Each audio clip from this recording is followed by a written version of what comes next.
Life can change in an instant. For Sarah Mitchell, that instant came when her husband's truck skidded on black ice, sending her world into a tailspin of grief and uncertainty. At 32, she never imagined she'd be a widow, raising 3-year-old triplets alone in Montana's unforgiving winter. And for Jackson Reed, a solitary rancher who'd sworn off attachments after losing everything in his past, the sight of a woman collapsed in the snow with 3 small children would challenge every boundary he'd built around his heart. Before we jump back in, tell us where you're tuning in from, and if this story touches you, make sure you're subscribed, because tomorrow I've saved something extra special for you. This is the story of how a chance encounter during a blizzard forced 2 broken souls to discover that sometimes family isn't what you're born into. It's what you build together from the ashes of your past. The wind howled across the Montana, plains like a wounded animal, driving snow horizontally against Sarah Mitchell's back as she struggled forward. Her 3-year-old daughter Emily whimpered from within the makeshift sling pressed against her chest, while Sarah clutched the hands of Emily's brothers, Ethan and Elliot, who trudged through the deepening snow beside her. "Just a little further," Sarah whispered, her voice nearly lost in the howl of the storm. "Remember what Mommy said?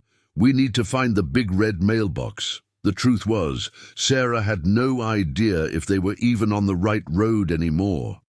When her old station wagon had sputtered to a stop 3 miles back, the gas gauge hovering just below. Empty, she'd made the decision that would either save her children or doom them, stay and freeze, or walk toward what she hoped was the direction of Pine Tree Valley, the small town that supposedly lay just beyond the ridge.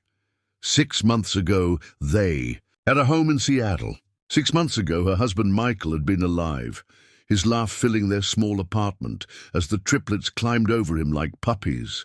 6 months ago, before the accident, before the medical bills, before the eviction notice. "Mommy, I can't. You feel my fingers," Ethan said, his voice small and frightened. Sarah stopped, kneeling down in the snow despite the protest of her exhausted muscles. She removed her own gloves and placed them over Ethan's small red hands, tucking them under her arms to warm them. "Better?" she asked, forcing brightness into her voice. Ethan nodded, but his blue lips told another story. They needed shelter, and they needed it now. The letter from her late husband's cousin offering them a place to stay had been a lifeline, but now it seemed cruelly ironic. They would freeze to death trying to reach safety. "Mommy's going to carry you for a bit," Sarah decided, somehow finding the strength to lift Ethan onto her back. With Emily against her chest and Elliot's hand clutched tightly in hers, she pushed forward into the blinding white. They had been walking for what felt like hours when Sarah's foot caught on something buried beneath the snow. She stumbled, barely, managing to twist her body to protect the children as she fell. The impact knocked the wind from her lungs, and as she struggled to rise, a terrible realization washed over her. She couldn't feel her legs anymore. "Ethan, Elliot," she gasped, fumbling to check that Emily was still secure against her chest. We need to... The world tilted sideways. Through the curtain of swirling snow, Sarah thought she saw a light in the distance. A hallucination. Surely. Her limbs felt impossibly heavy, her eyelids drooping despite her desperate attempts to keep them open. "Stay awake," she commanded herself. "They need you to stay awake." The last thing Sarah remembered was pulling her children close, forming a protective circle with her body as the snow continued to fall around them. Jackson Reed didn't believe in fate. 15 years working his family's ranch alone had taught him that life was a series of hard choices and harder consequences. When his parents died, he'd chosen to keep the ranch running rather than sell it off.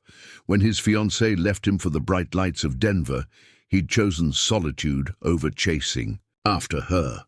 And when the blizzard hit that afternoon, he'd chosen to ride out to check on the cattle in the north pasture, despite his foreman's warnings.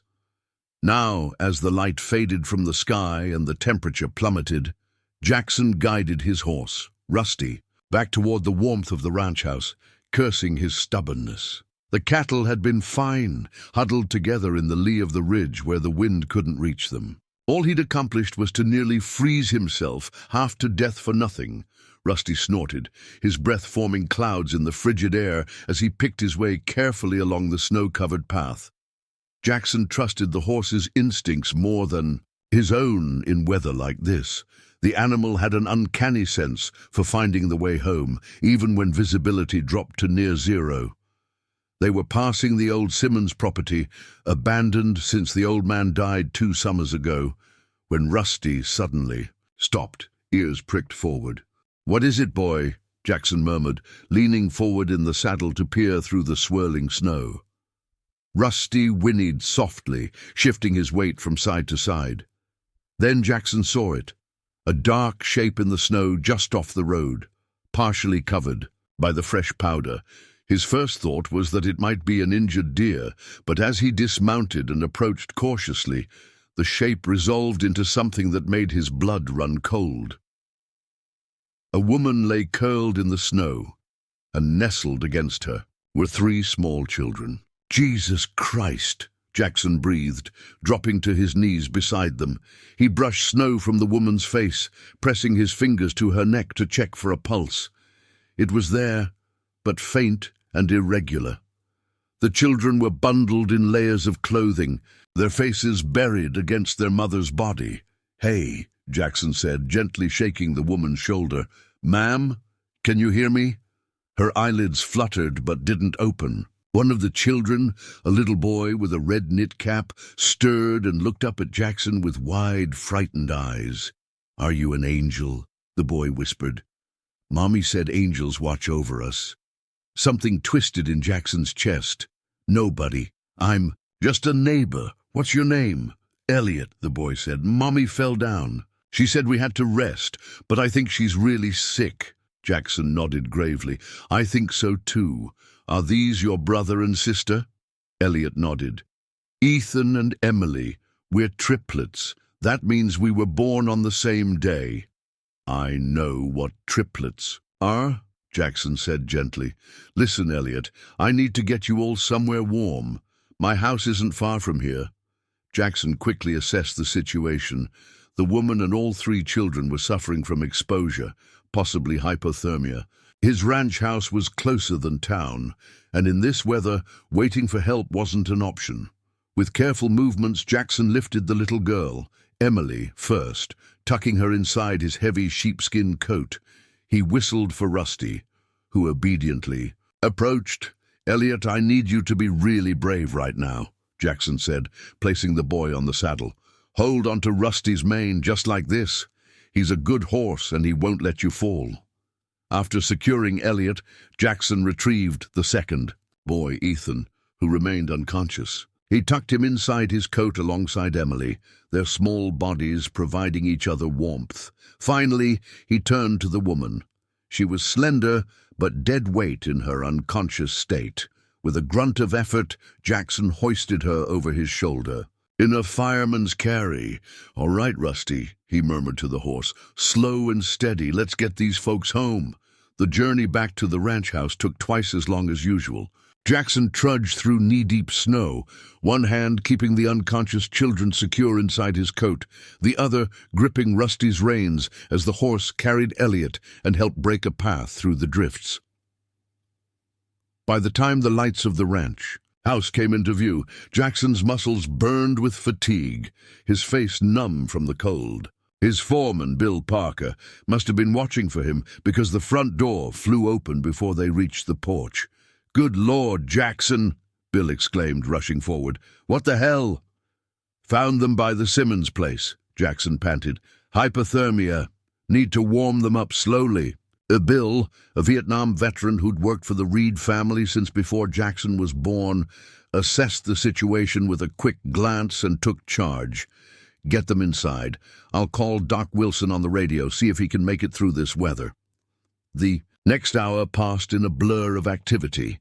The ranch house, usually quiet and orderly, transformed into an impromptu emergency room. Jackson and Bill worked together, stripping wet clothes from the children and wrapping them in warmed blankets. The little girl and one of the boys regained consciousness quickly, confused and frightened, until Jackson spoke to them in the same gentle tone he used with newborn calves. The woman and the other boy, Ethan, were more concerning. Bill arranged them on the couch near the fireplace, carefully monitoring their temperatures as Jackson heated water for tea and broth. "Radio's down," Bill reported grimly, returning from the study. "Lines must be down from the storm. Doc Wilson won't be making it out tonight." Jackson nodded, having expected as much. "We'll manage. I've dealt with hypothermia before." The little girl, Emily, sat at the kitchen table wrapped in one of Jackson's flannel shirts that swallowed her tiny frame. She watched him with solemn eyes as he stirred honey into a mug of warm milk. "Is my mummy going to die?" she asked suddenly, her voice small but clear. Jackson paused, then set the mug down in front of her. "No, sweetheart. Your mummy is very strong. She kept you all safe in that storm, and now we're going to help her get better." Preparing and narrating this story took us a lot of time, so if you are enjoying it, subscribe to our channel. It means a lot to us. Now back to the story. Emily considered this, her small hands wrapping around the mug. "Daddy died. Mommy cried. For a long time after." Jackson felt as though someone had reached into his chest and squeezed. He sat down beside her, unsure what to say. "I'm sorry about your daddy," he finally managed. "That must have been really hard." Emily nodded seriously. "We had to leave our house. Mommy said we're going to live with Daddy's cousin, but I don't remember him." "Is that where you were headed? To your daddy's cousin's house?" "Uh-huh. Mommy said we have to start over." From the living room, Bill called out, "Jackson, she's waking up." Jackson gave Emily's shoulder a gentle squeeze. "Finish your milk. It'll help you get warm. Then we'll go see your mommy, okay?" By the time he reached the living room, the woman was struggling to sit up, her eyes wide with panic. "My children," she gasped, fighting against Bill's restraining hand. "Where are my babies?" "They're safe, Mum," Jackson said, stepping into her line of vision. "Two of them are right here, and the little girl is in the kitchen having some warm milk." The woman stared at him, her gaze moving from his face to Bill's, then to the unfamiliar surroundings. "Who are you? Where am I?" "Name's Jackson Reed. This is my ranch. Found you and your little ones collapsed in the snow about 3 miles from here." He gestured to the window, where snow continued to fall heavily. "Blizzard's got us all trapped for now, but you're welcome to stay until the road's clear." Some of the panic left her eyes, replaced by weariness and something else. Wariness, perhaps. "Sarah," she said after a moment. "Sarah Mitchell. Thank you for helping us." She tried to stand but swayed dangerously. Jackson moved forward, catching her elbow to steady her. "Easy now. You were halfway to freezing to death when I found you. Best take it slow." Sarah sank back onto the couch, her gaze finding her son's. Ethan remained unconscious, his small chest rising and falling steadily beneath the blankets. Will he be all right?" she asked, her voice breaking. "His temperature's coming up," Bill said reassuringly. "Kids are resilient, more so than adults, usually. Once the storm breaks, we'll get the doctor out here to check on him, but I think he'll pull through just fine."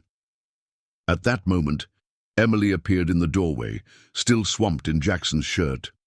"Mommy!" she cried, running across the room and throwing herself into Sarah's arms. Sarah clutched her daughter tight, tears streaming down her face.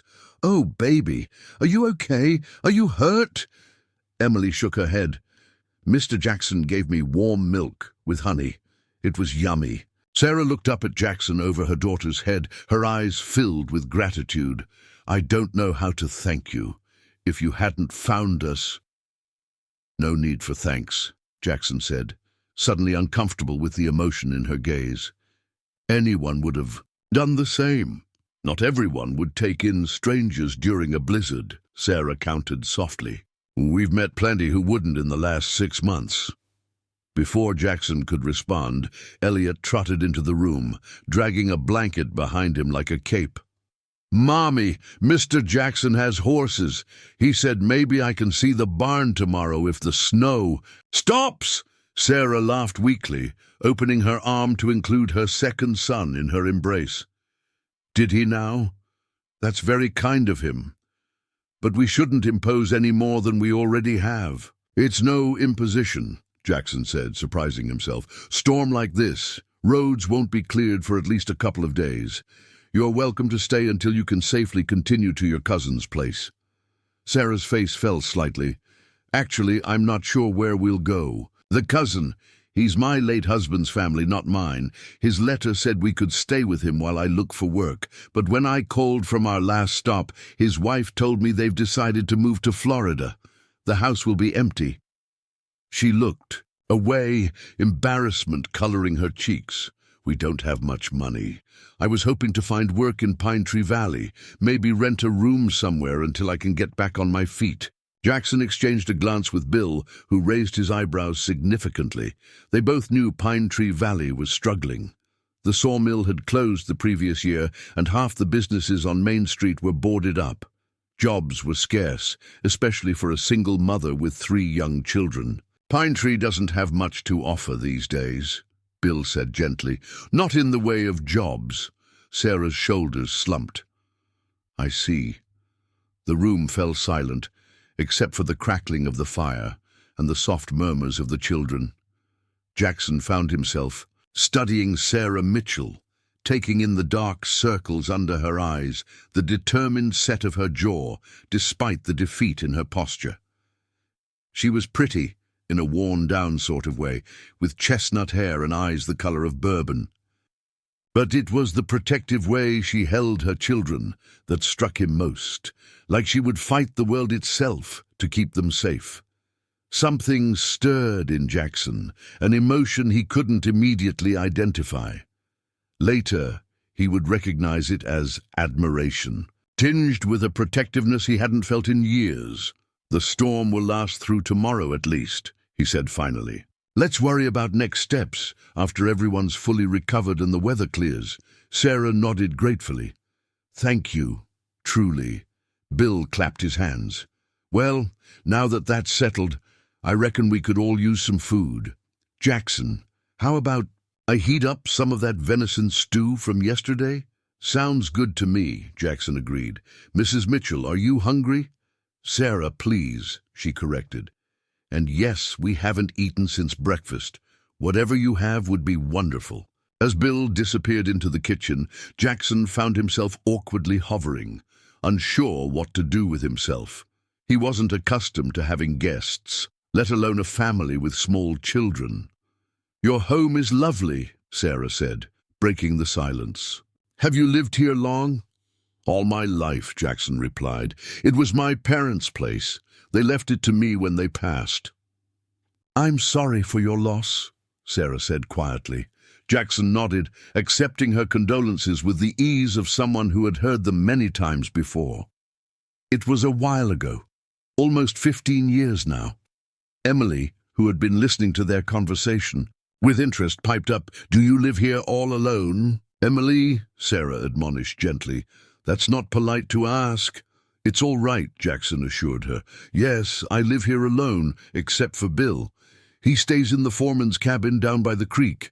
Used to be more hands around, but we've downsized over the years. Like Mommy says we had to downsize, Elliot observed, sprawled on the hearth rug. We had to leave lots of toys behind. Sarah's face tightened with what looked like embarrassment. We've had to make some adjustments since their father passed, Jackson nodded, understanding more than he let on. The ranch had been struggling for years, forcing him to sell off parcels of land and reduce his cattle herd. The harsh winters and increasing costs had taken their toll. These days, he and Bill managed the remaining herd themselves, supplementing their income by breeding and training quarter horses. Before the conversation could continue, Ethan stirred on the couch, his eyelids fluttering open. Sarah was at his side instantly, stroking his hair back from his forehead. "Hey, sweetheart," she murmured. "How are you feeling?" Ethan blinked up at her confusedly. "Mommy, where are we?" "We're at Mr. Reed's ranch. Remember we were walking in." "The snow! You got very cold, but you're safe now." Ethan considered this information, then asked seriously, "Did we find the big red mailbox?" Sarah laughed, the sound rich and warm despite the tears in her eyes. "No, baby, but we found something. Better, we found help." As if on cue, Bill returned carrying a tray laden with bowls of steaming stew and a loaf of fresh-baked bread. "Hope everyone likes venison," he announced. "Made this batch myself, so I can't promise it's as good as Jackson's mother used to make, but it'll warm you up proper." The makeshift family gathered around the fire, balancing bowls on their laps as the storm raged outside. Jackson watched as Sarah helped the triplets with their food, wiping chins and blowing on spoonfuls that were too hot. Despite everything they'd been through, there was an easy rhythm to their interactions, punctuated by whispered encouragements and occasional gentle corrections. For the first time in years, the old ranch house felt alive with the sounds of family, children's laughter, multiple conversations happening at once, the clatter of spoons against bowls. Jackson found himself wondering if this was what his parents had envisioned when they built this place, generations growing up within these walls, filling the rooms with life and love. It was a dangerous line of thinking, one that would lead nowhere but disappointment. These people were just passing through, a temporary responsibility thrust upon him by circumstance and winter weather. In a few days, they would move on to whatever future awaited them, and his life would return to its quiet, predictable routine. But as the evening wore on, and the children's eyelids grew heavy, Jackson couldn't help but notice how right Sarah looked, framed by the firelight in his mother's rocking chair, humming softly to Emily as the little girl drifted off to sleep. It was an image that would stay with him long after the snow melted and spring returned to the valley. A moment of grace in the midst of the longest winter he could remember. Morning arrived with a stillness that only follows a heavy snowfall. Jackson woke before dawn, as he had every day for the past 15 years. For a moment, the events of the previous night seemed like a dream, until he heard the unfamiliar sound of small feet pattering across the hardwood floor above his head. He dressed quickly, pulling on worn jeans and a flannel shirt before heading to the kitchen. To his surprise, Sarah was already there, her hair damp from a shower, stirring a pot of oatmeal on the stove. "Hope you don't mind," she said, offering a tentative smile. "I wanted to do something to repay your kindness." Jackson shook his head, oddly touched by the gesture. "Not at all. Coffee's usually my first order of business." Sarah pointed to the percolator bubbling on the counter. "Already taken care of. Bill showed me where everything was when he came in earlier. He's gone to check on your cattle." Jackson poured himself a cup, noting with appreciation that she'd made it strong the way he preferred. "How are the kids?" "Still sleeping, except for Ethan. He's feeling much better this morning, exploring your bookshelves upstairs. He found an old set of encyclopedias and was fascinated." Sarah's expression softened. "He's always been our bookworm." Jackson leaned against the counter, cradling his mug. "My mother taught English at the high school in town. Those encyclopedias were her pride and joy." "You must miss her," Sarah said quietly. Jackson nodded, surprised by his willingness to discuss a topic he usually avoided. "Both of them. They were good people. Dad built most of this house himself." Sarah stirred the oatmeal thoughtfully. "It's a beautiful home. They must have loved it here." "They did."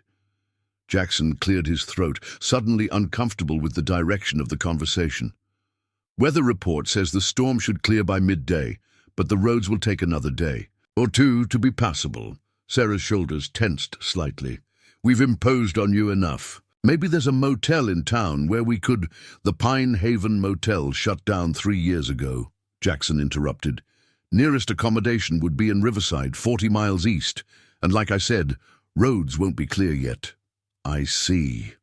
Sarah turned, her attention back to the oatmeal, but not before Jackson caught the flash of worry in her eyes. "You're welcome to stay," he found himself saying, "until you figure things out." Sarah looked up, surprise evident on her face. "That's very generous, but we couldn't possibly—" "I've got the space," Jackson shrugged. "And to be honest, Bill appreciates having someone else to cook for besides me. Says my tastes are too simple." A small smile tugged at Sarah's lips. "Simple isn't always bad." "That's what I keep telling him." Jackson set his empty mug in the sink. "Look, I need to help Bill with the morning chores. We've got new calves that need checking. Take your time with breakfast. Make yourselves at home. We can talk more when I get back." Before Sarah could respond, Jackson grabbed his coat and hat and headed for the door, suddenly needing fresh air and the simplicity of physical labor. The woman and her children were stirring emotions he'd thought long buried. Compassion, protectiveness, and something more unsettling that he couldn't quite name. Outside, the world was transformed. Snow blanketed the landscape in pristine white, the morning sun creating a dazzling display of light and shadow across the rolling hills.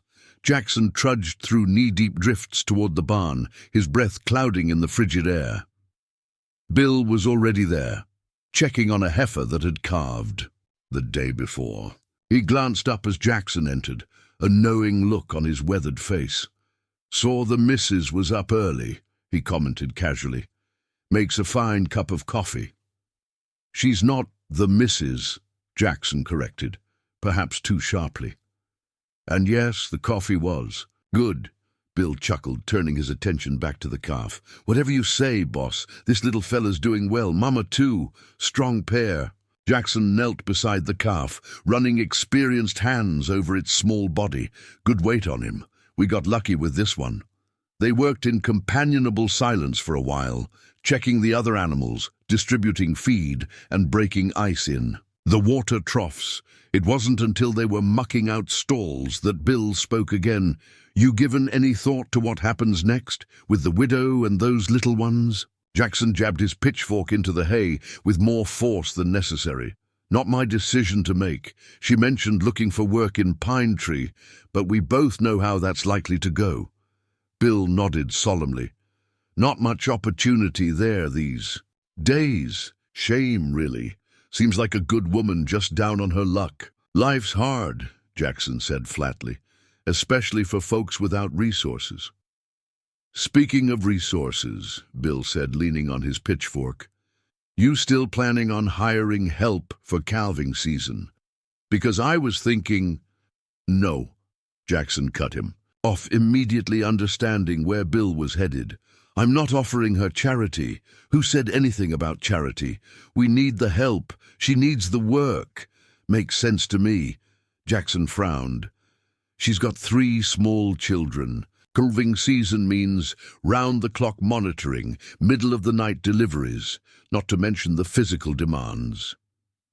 Those kids are old enough to be in school during the day, and you've got plenty of space in that big house. The east wing hasn't been used in years. You've got it all figured out, don't you?" Jackson said dryly. Bill shrugged. "Just thinking practical. Been a long time since that house had a woman's touch. And those kids, bright little things, aren't they? Remind me of you at that age, always asking questions." "Don't," Jackson warned. "Don't try to make this into something it's not."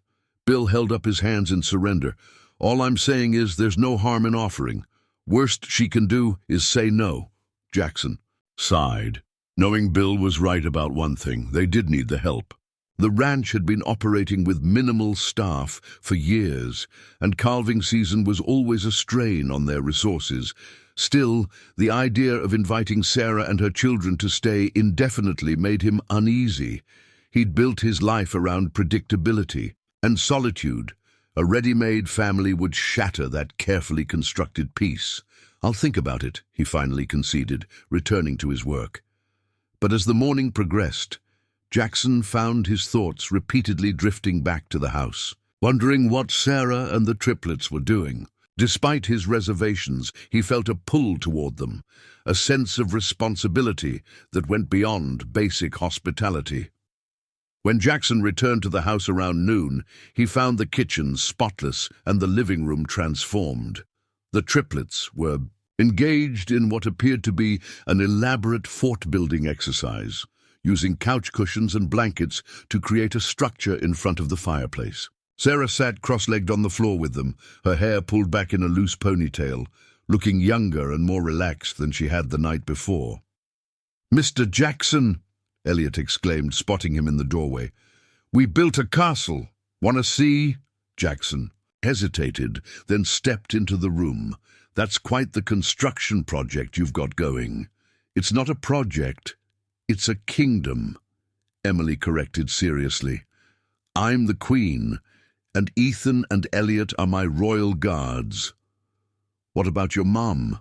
Jackson asked, glancing at Sarah. "Mom's the royal storyteller," Ethan explained, emerging from behind a blanket. "She tells the best stories. She can make different voices for all the characters." Sarah laughed, a faint blush coloring her cheeks. "I may have gotten carried away. Hope you don't mind us rearranging your furniture. We'll put it all back, of course." "No need," Jackson assured her. "It's nice seeing the place used." An awkward silence fell, broken only when Elliot tugged at Jackson's sleeve. "Mr. Jackson, can we see your horses now? You promised, remember?" "I believe I said, maybe," Jackson corrected gently. "But yes, the snow's stopped and the sun's out. Good time for a barn tour if your mother approves." 3 hopeful faces turned to Sarah, who smiled. "Bundle up properly. It's still cold out there." What followed was a flurry of activity as the triplets excitedly pulled on boots, coats, hats, and mittens. Jackson watched with amusement as Sarah expertly managed the process, reminding Ethan about his scarf and helping Emily with her zipper. "We'll be back in a bit," Jackson told Sarah as he prepared to lead the children outside. "Unless you want to join us." Sarah shook her head. "I thought I'd prepare lunch if that's all right. Bill mentioned you had some soup stock in the freezer." "Sure, kitchen's yours." Jackson paused, then added, "We usually eat lunch around 1. Bill should be back by then." Sarah nodded, and Jackson couldn't help but notice how she seemed to fit naturally into the rhythm of the ranch, as if she'd been there far longer than a single day. Outside, the triplets marveled at the snow-covered landscape, pointing excitedly at the distant mountains and the smoke rising from the chimney of Bill's cabin. "Is this all yours, Mr. Jackson?" Ethan asked, his eyes wide. "As far as you can see in that direction," Jackson confirmed, pointing west. "Used to be bigger, but we sold some parcels over the years." "You must be rich," Elliot exclaimed. Jackson chuckled. "Land rich, cash poor. That's how most ranchers live." "What's that mean?" Emily asked, struggling to keep up in the deep snow. Jackson scooped her up without thinking, settling her on his hip as he had seen Sarah do. "Means we own a lot of land, but we don't always have a lot of money. Everything we make goes back into the ranch, feeding the cattle, fixing fences, paying for fuel."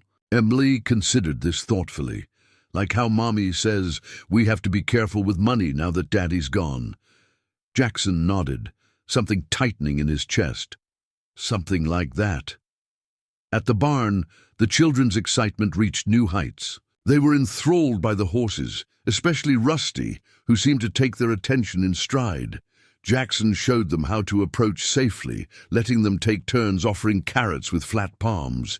His tongue tickles. Elliot giggled as Rusty delicately accepted a treat.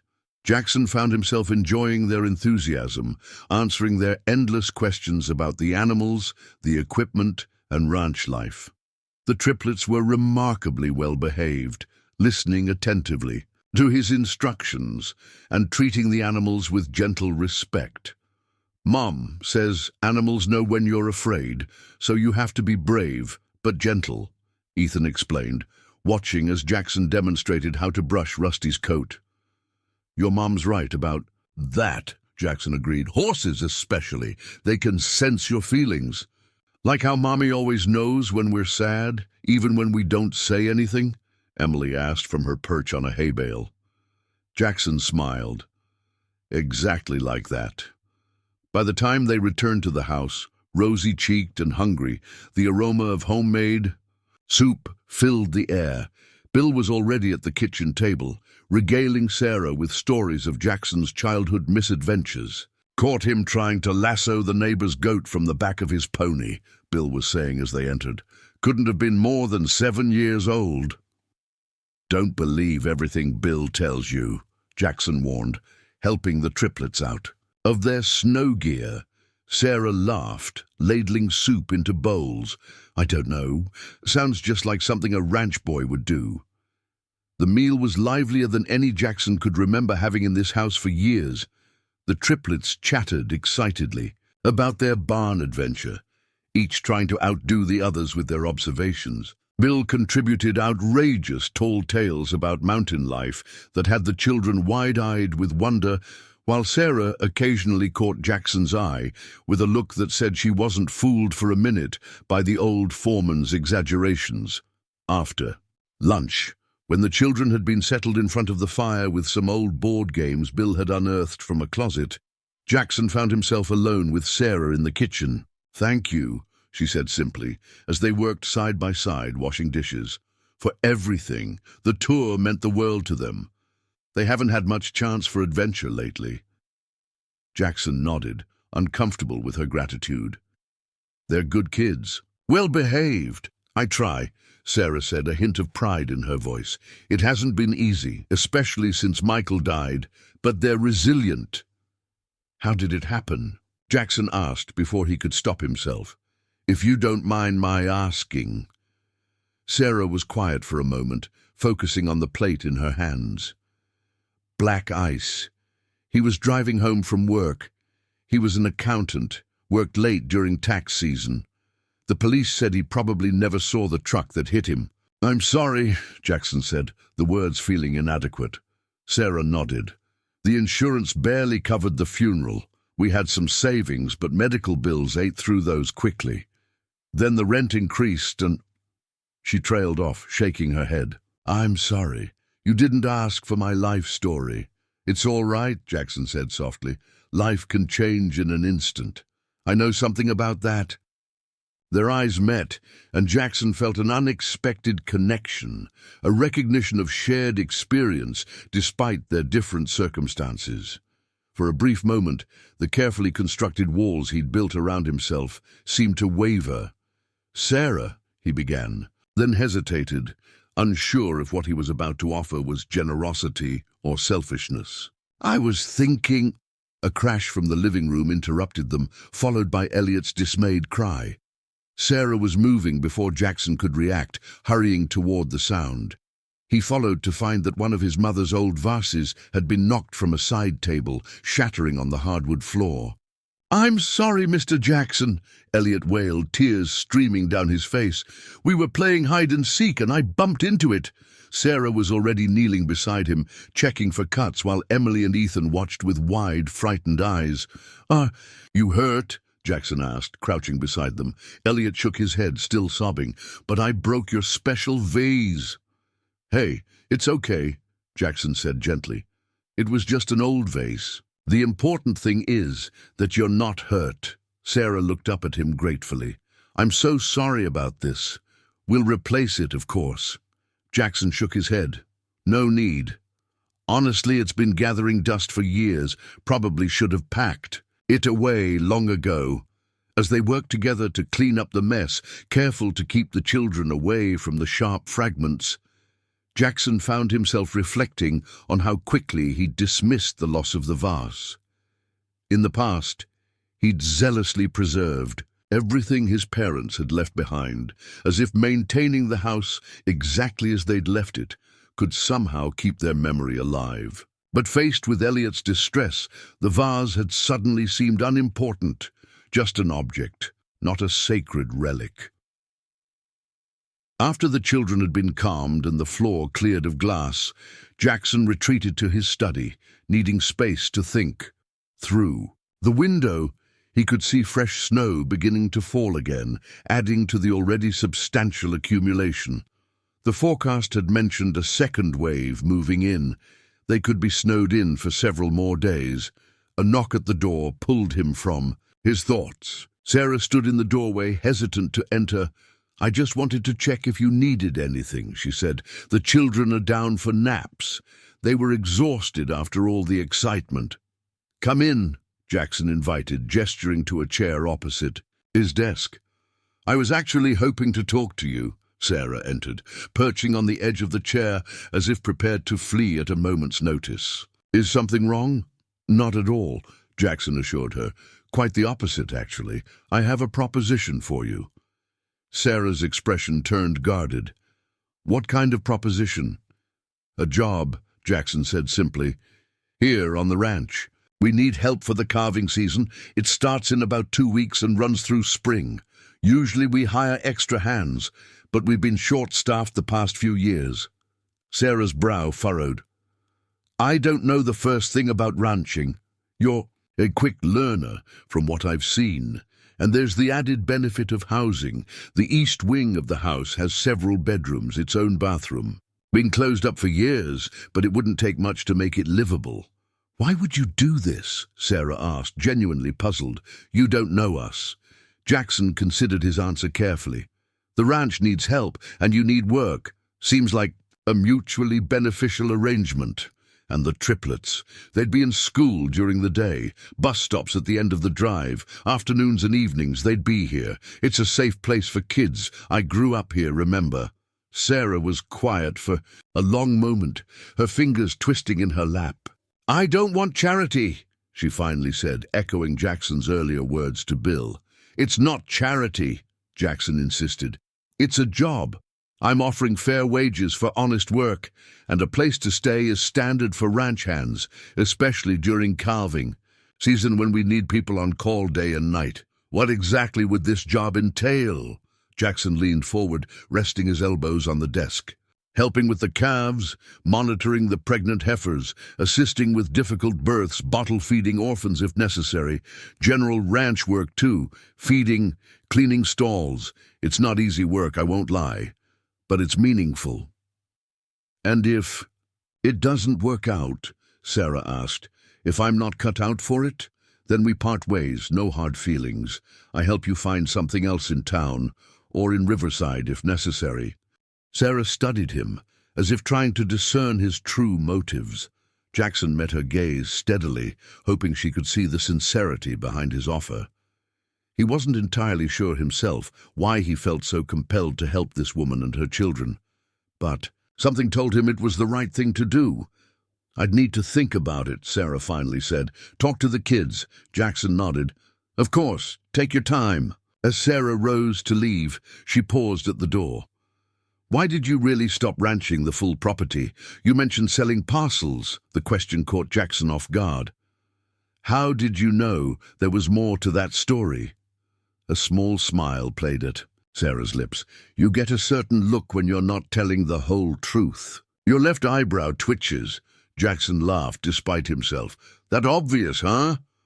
"Only to someone who spent a lot of time reading people," Sarah said. "So, the real reason?" Jackson sighed, leaning back in his chair. "Drought hit hard about 8 years ago. Banks weren't willing to extend more credit, had to sell land to keep the core operation running. Pride's a hard thing to swallow sometimes." Sarah nodded, understanding in her eyes. "Thank you for telling me, and for the offer. I promise I'll consider it carefully." After she left, Jackson remained at his desk, watching the snow fall outside his window. He wasn't sure what answer he was hoping for from Sarah. The rational part of him recognized that bringing a widow and 3 young children into his carefully ordered life would inevitably bring complications and challenges. Yet another part, a part he'd thought long dormant, felt a flicker of something that might have been hope. Whatever her decision, Jackson realized with sudden clarity his life had already changed the moment he spotted that dark shape in the snow. The question now was whether he would embrace that change or retreat back into the solitude that had defined his existence for so long. Outside, the snow continued to fall, covering the land in a blank white canvas, as if nature itself were offering a fresh start. 2 weeks had passed since Jackson found Sarah and the triplets in the snow.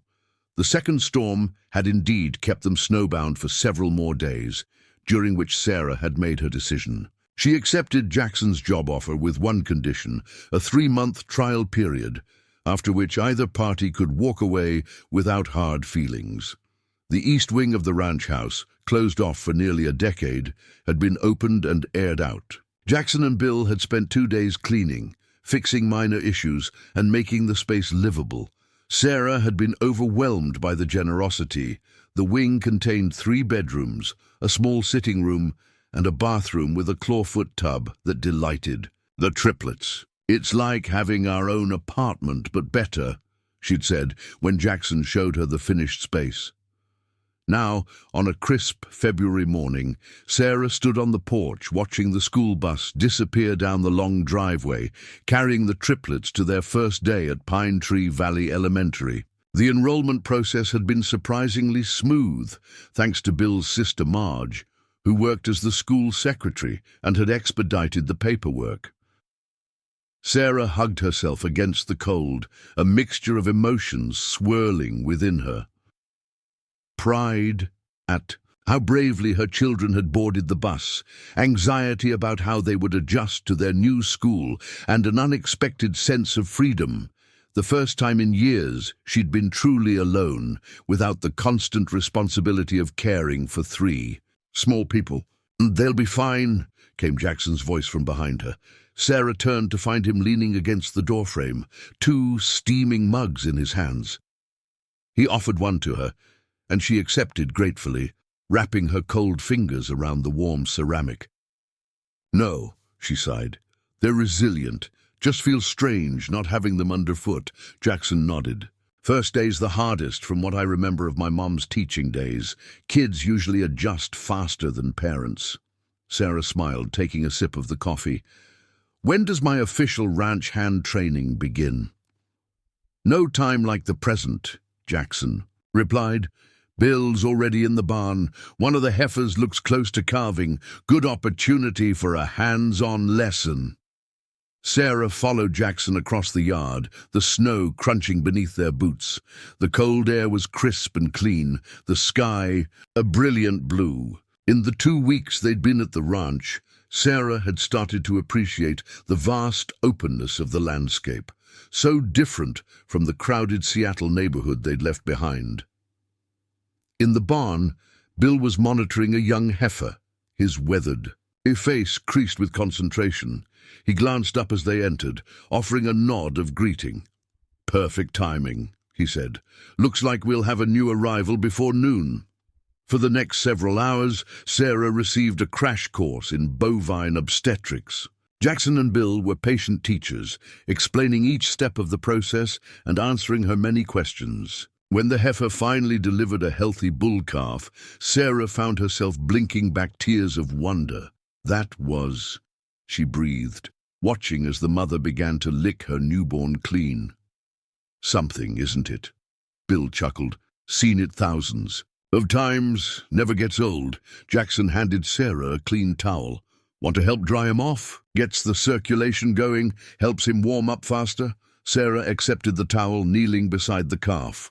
Its large brown eyes regarded her with innocent curiosity as she gently wiped the dampness from its coat. The connection was immediate and powerful.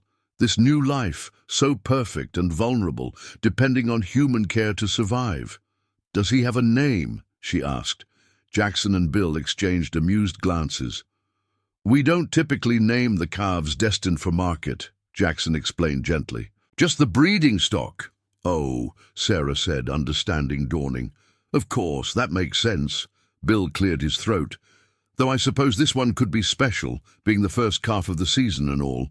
Maybe call him First Light, on account of when he was born." Jackson raised an eyebrow at his foreman, but didn't contradict him. "First light it is, then," Sarah smiled, continuing to rub the calf's coat. "The kids will love him." "Speaking of which," Bill said, checking his watch, "bus will be back in about 2 hours. Plenty of time for you to learn how to muck stalls." Sarah laughed, handing the towel back to Jackson. "I can't wait." By the time the school bus returned, Sarah was exhausted but exhilarated.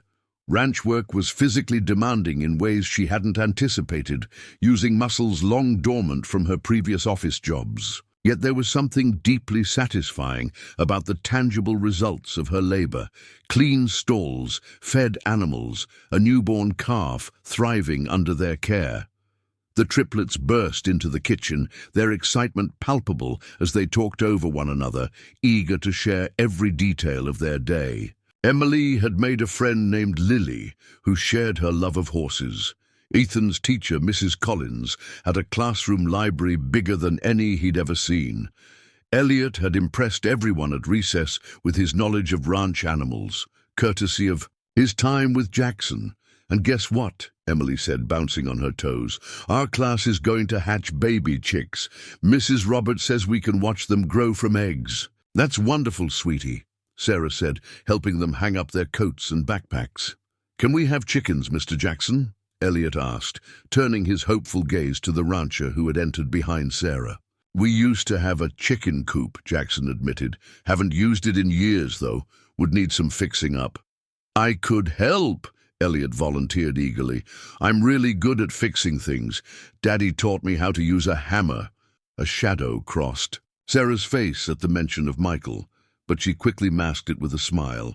"Why don't you all wash up for snack time, then homework before dinner?" As the children raced upstairs, Sarah began preparing apple slices and peanut butter, aware of Jackson still standing in the doorway, watching her. "What?" she asked, feeling self-conscious under his steady gaze. "Nothing," he said, shaking his head slightly. "Just thinking about how quickly they've adapted.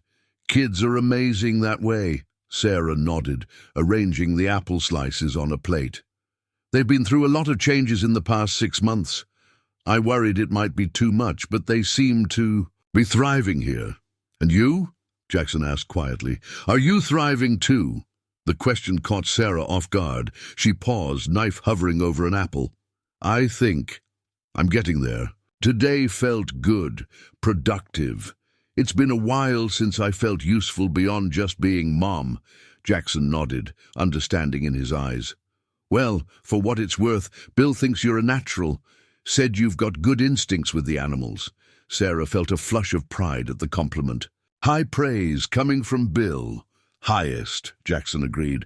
"Man's been working cattle since before I was born. Doesn't impress easily." The sound of small feet thundering down the stairs signaled the return of the triplets. Jackson straightened, clearing his throat. "I should get back to work. See you at dinner." As he turned to leave, Sarah called after him. "Jackson, thank you for everything."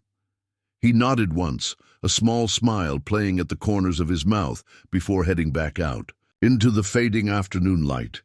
The days fell into a rhythm as February gave way to March. Mornings began early, with Sarah helping prepare breakfast before the children caught the school bus.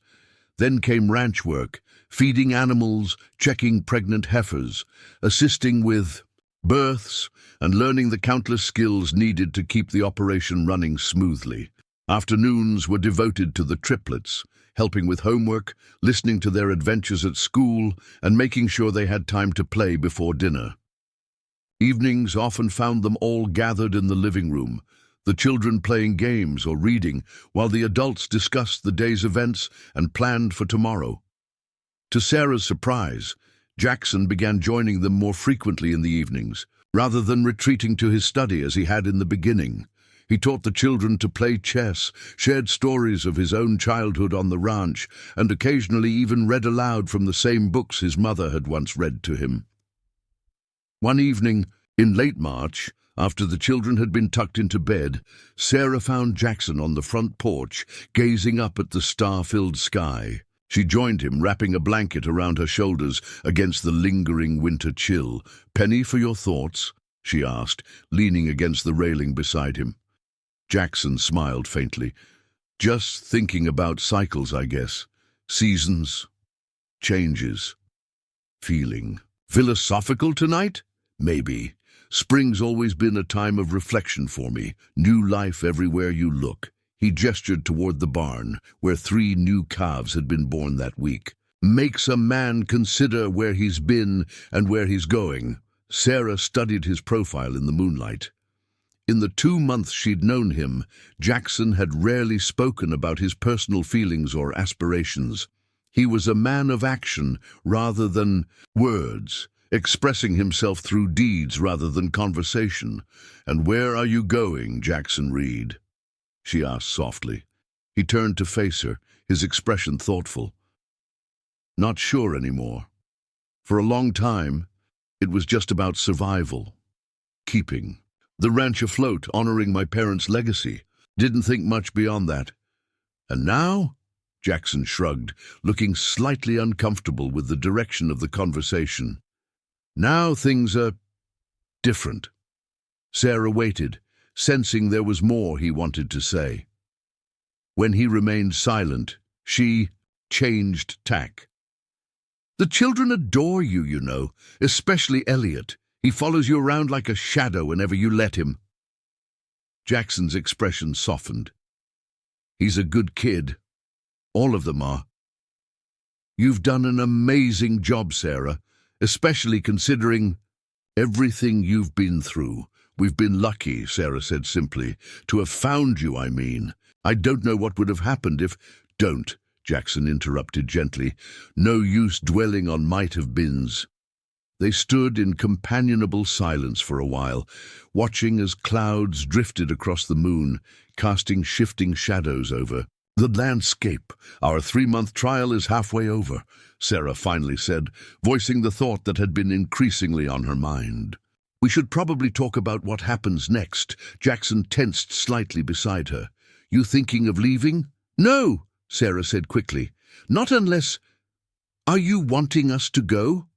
"No," Jackson replied, equally rapid. "Not at all.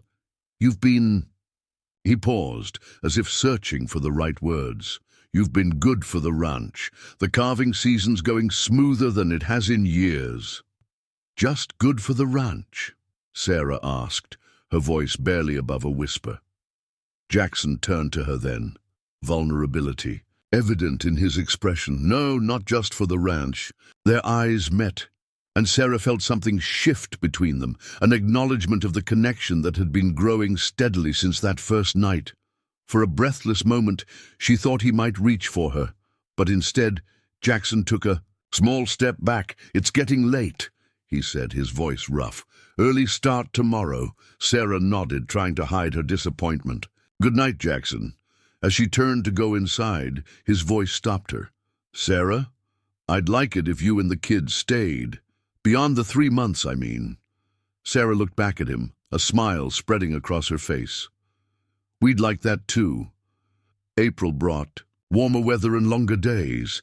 The ranch burst into life, with wildflowers carpeting the pastures and new calves frolicking on spindly legs. The triplets, now firmly settled into school and ranch life, begged daily to ride the gentle mare Jackson had been training for them. True to his word, Jackson had helped Elliot repair the old chicken coop, and 6 hens now pecked contentedly in their enclosure, providing fresh eggs each morning. Emily had adopted an orphaned lamb that needed bottle feeding, naming it Snowbell and insisting on doing all the care herself. Ethan had discovered Jackson's collection of Louis L'Amour westerns and was steadily working his way through them, often reading aloud to Jackson in the evenings. For Sarah, the transformation was equally profound. The physical labor had strengthened her body, giving her a confidence she hadn't felt in years. She'd mastered many of the basic ranch skills Bill and Jackson had taught her, and found unexpected joy in working with the animals. The constant weight of anxiety that had been her companion since Michael's death had gradually lifted, replaced by a cautious optimism about the future. And then there was Jackson. Their relationship had evolved from reluctant host and desperate guest to employer and employee to friends and something hovering on the edge of more. They worked well together, anticipating each other's needs and communicating often without words. In the evenings, they would sit on the porch after the children were asleep, talking about everything and nothing, the day's events, plans for the ranch, memories of their respective childhoods. Yet, despite the obvious attraction between them, Jackson maintained a careful distance, never crossing the invisible line he seemed to have drawn. Sarah respected his restraint, recognizing that he was a man who moved at his own pace, particularly when it came to matters of the heart. One Saturday in mid-April, Jackson suggested a picnic to celebrate the end of calving season. The day dawned. Clear and warm, perfect for an outing to the small lake on the western edge of the property. Bill declined to join them, claiming a mysterious appointment in town, though his wink to Sarah suggested his absence was more strategic than necessary. They packed the old pickup truck with blankets, food, fishing gear, and 3 excited children. The ride to the lake was filled with song and laughter, with Emily leading them in rounds of "She'll be coming round the mountain" and "Old MacDonald had a farm." The lake was a revelation to Sarah, a perfect oval of clear blue water surrounded by pine trees, with a small sandy beach on one side and grassy banks on the other. A wooden dock extended into the deeper water, weathered but solid. "It's beautiful," she breathed, as Jackson helped her down from the truck. "I had no idea this was here."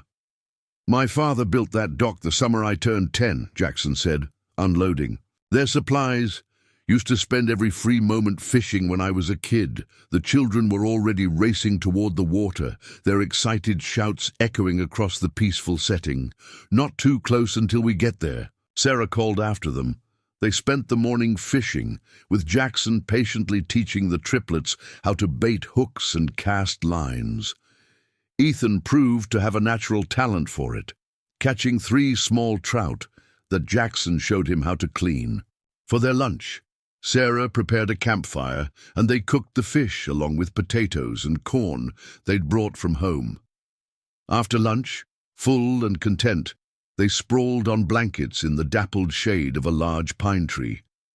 The children, energetic as always, began exploring the shoreline for interesting rocks and feathers, staying within sight but giving the adults a rare moment alone.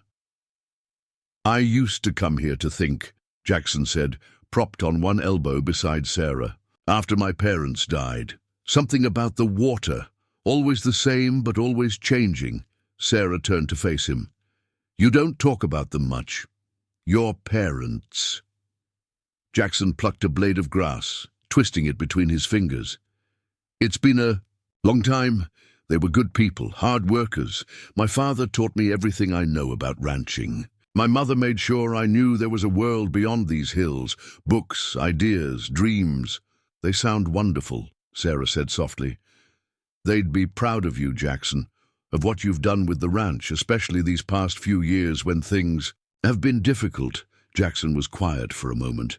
"Maybe my father was always forward-thinking, willing to take risks to grow the operation. I've been more cautious. Sometimes I wonder if I've been too focused on holding on to the past, instead of building something new." "It's hard to let go," Sarah said, "of memories, of people we've lost. I still find myself reaching for the phone to call Michael when something funny happens with the kids. Then I remember he's not there to answer." "Does it get easier?" Jackson asked, his voice low. "Not easier exactly, different.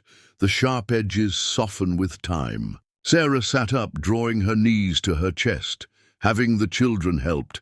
They needed me to be strong, to keep going. Without them, I might have just fallen apart after Michael died." "You're stronger than you give yourself credit for," Jackson said, sitting up beside her. "Driving cross-country with 3 small children, starting over in a new place, that takes courage." "Or desperation," Sarah countered with a wry smile. Sometimes they're the same thing. A comfortable silence fell between them, broken only by the distant laughter of the children and the gentle lapping of water against the shore. "I'm glad we found you," Sarah finally said, looking out over the lake rather than at Jackson. "Or that you found us, I should say. I think maybe we found each other," Jackson replied quietly. Sarah turned to him then, struck by the openness in his expression. Gone was the careful reserve he usually maintained, replaced by something warm and vulnerable. "Jackson," she began, not entirely sure what she wanted to say. Before she could continue, Emily's voice rang out from the shoreline. "Mum! Mr. Jackson! Look what we found!" The moment broken, they both turned to see the triplets running toward them, hands cupped around something they were carrying. "A baby bird," Elliot announced as they reached the blanket. "It fell out of its nest." In his small hands was a tiny, featherless bird, its eyes still closed, beak opening and closing in silent plea. "Oh, little ones," Sarah said gently. "That's a baby robin. We need to try to put it back in its nest." "Can we keep it?" Emily asked hopefully. "I could take care of it, like Snowbell." Jackson knelt beside them, carefully examining the bird. "Wild things belong in the wild with their families," he explained, "but we can help it get back home. Let's see if we can find where it came from." He led the children back toward where they'd found the bird, scanning the trees above. Sarah followed, watching as Jackson lifted Ethan onto his shoulders to peer into a nest hidden among the branches. With careful movements, Ethan placed the baby bird back among its siblings. "There," Jackson said as he lowered Ethan to the ground. "Its mother will come back now that we're gone.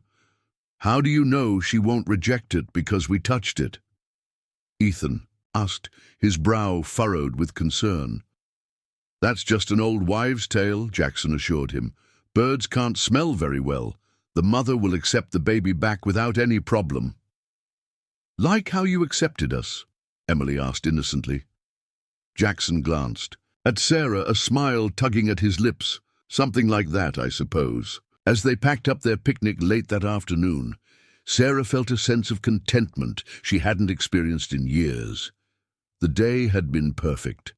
Sunshine, laughter, the simple joy of being together.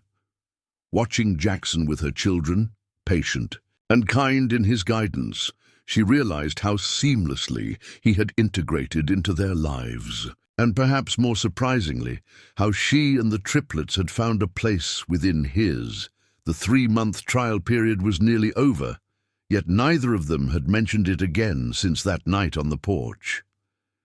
Perhaps, Sarah thought as they loaded the truck for the journey home, some agreements didn't need formal renewal. Some connections, once formed, simply continued to grow stronger with each passing day. May arrived with unexpected force, bringing thunderstorms that rattled windows and turned the ranch's dirt roads into muddy rivers. On one particularly violent evening, Sarah stood at the kitchen window, watching lightning split the darkened sky as she dried the dinner dishes. "Will the animals be okay?" Emily asked, pressed against her side. "They'll be fine, sweetheart," Sarah assured her. "The barn is sturdy, and they're all tucked safely inside." The back door burst open, admitting Jackson and a gust of wind that sent napkins flying from the counter. He was soaked through, hat dripping onto the floor as he removed it. "Everything secure?" Sarah asked, handing him a towel. Jackson nodded, running the towel over his face and hair. "Bill's staying in the barn tonight. We've got a mare ready to foal. Doesn't want to leave her." "Can I go help?" Elliot asked eagerly, looking up from the card game he and Ethan were playing at the table. "Not tonight, partner," Jackson said, ruffling the boy's hair. "But if we have a new foal by morning, you'll be the first to see it." Another crack of thunder shook the house, causing Emily to bury her face against Sarah's side. Jackson knelt down to the little girl's level. "Hey, Miss Emily, you know what my mom used to tell me about thunder?" Emily peeked at him with one eye. "What?" She said it was just the sky moving furniture around, making room for more stars. A small smile tugged at Emily's lips. Really? Cross my heart, Jackson said solemnly. And you know what? I've got some ice cream hidden in the freezer. Seems like a perfect night for a thunder party. What's a thunder party? Ethan asked, abandoning his cards and joining them.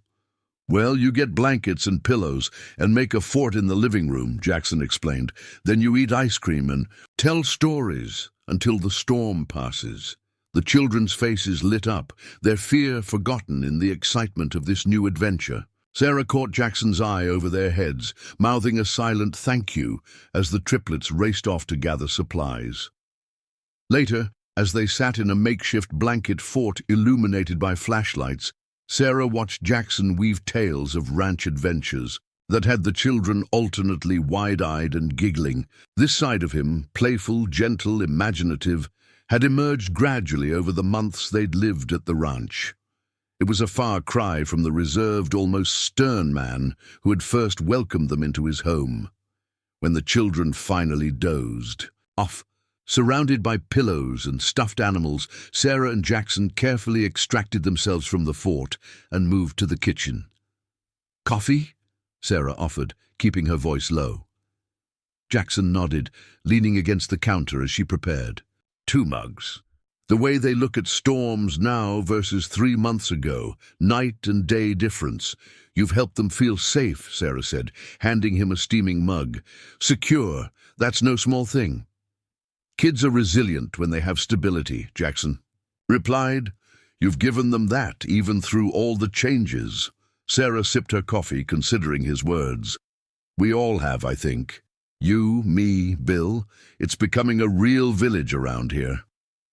A comfortable silence settled between them, punctuated by the diminishing rumbles of thunder and the soft patter of rain against the windows. You know, Jackson said eventually, I've been meaning to discuss something with you. Sarah looked up, noting the sudden seriousness in his tone. Oh?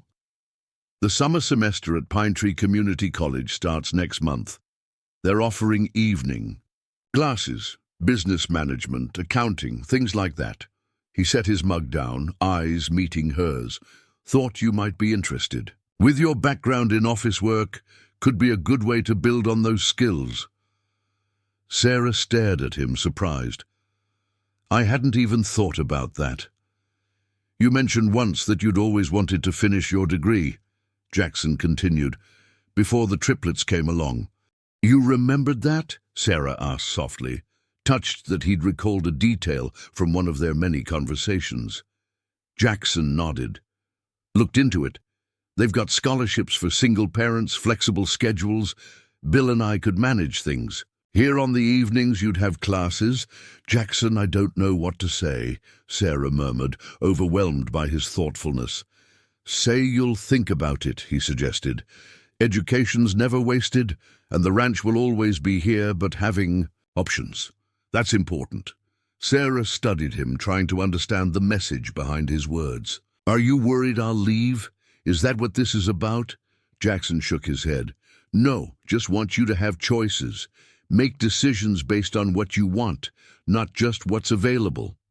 And what if what I want is right here? Sarah asked quietly. There, eyes met, the question hanging between them. Before Jackson could respond, a particularly loud clap of thunder shook the house, followed by startled cries from the living room. They both moved immediately to comfort the children, the moments slipping away like rainwater down a window pane. The next morning dawned bright and clear, the storm having washed the world clean. True to his word, Jackson took Elliot to the barn. Before breakfast to see the new foal, a spindly-legged filly with a white star on her forehead. Can we name her? Elliot asked, watching in awe as the wobbly newborn nursed from her mother. What did you have in mind? Jackson asked, crouching. Beside him, Elliot thought for a moment, his face screwed up in concentration. Thunder Star, he declared, because she was born in the storm and has that star right there. Jackson nodded approvingly. Thunder Star it is. Good name, strong. She'll be a fine horse someday. When they returned to the house, Elliot couldn't contain his excitement, giving his siblings a blow-by-blow account of the foal's first steps while Sarah prepared pancakes. The kitchen buzzed with energy and chatter, a far cry from the silent breakfasts Jackson had eaten alone for so many years.